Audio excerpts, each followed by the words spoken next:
Navigating a child's grief can feel overwhelming, and when it comes to their school, you might wonder how much information can or should be shared.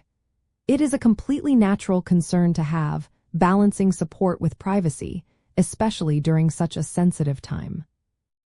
Yes, schools can share information about a grieving student, but there are strict rules about what, how, and with whom this information can be shared.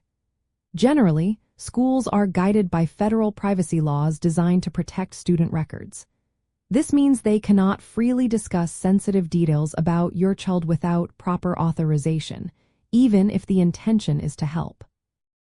The primary mechanism governing this is the Family Educational Rights and Privacy Act, often called FERPA.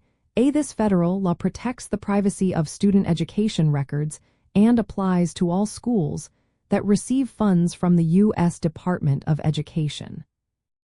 Under FERPA, parents or eligible students have the right to inspect and review the students' education records, request that a school correct records they believe to be inaccurate or misleading, and control disclosures of personally identifiable information from education records.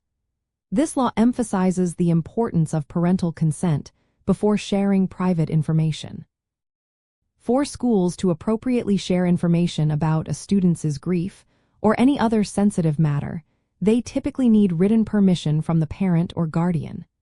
This consent allows the school to inform relevant staff members, such as a counselor, teacher, or administrator, about the situation so they can provide support. Without this specific permission, schools are usually limited to sharing only directory information, if any, and must treat other details with strict confidentiality. It is important for parents to initiate these conversations and provide clear guidance on what they feel comfortable sharing. A key takeaway here is the concept of legitimate educational interest.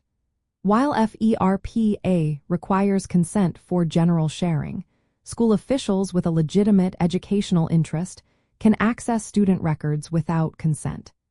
This usually means individuals who need to review an education record in order to fulfill their professional responsibilities.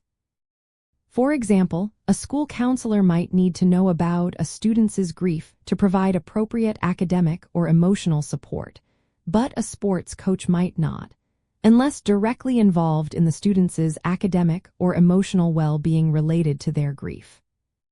So, remember that you have significant control over your child's information in school. By understanding privacy laws and actively communicating with school staff, you can ensure your grieving child receives the sensitive support they need while also maintaining their privacy. Open dialogue with the school, coupled with clear written consent, creates the best environment for your child to navigate their grief within the school setting. If you found comfort here, like, subscribe, and share so no one grieves alone.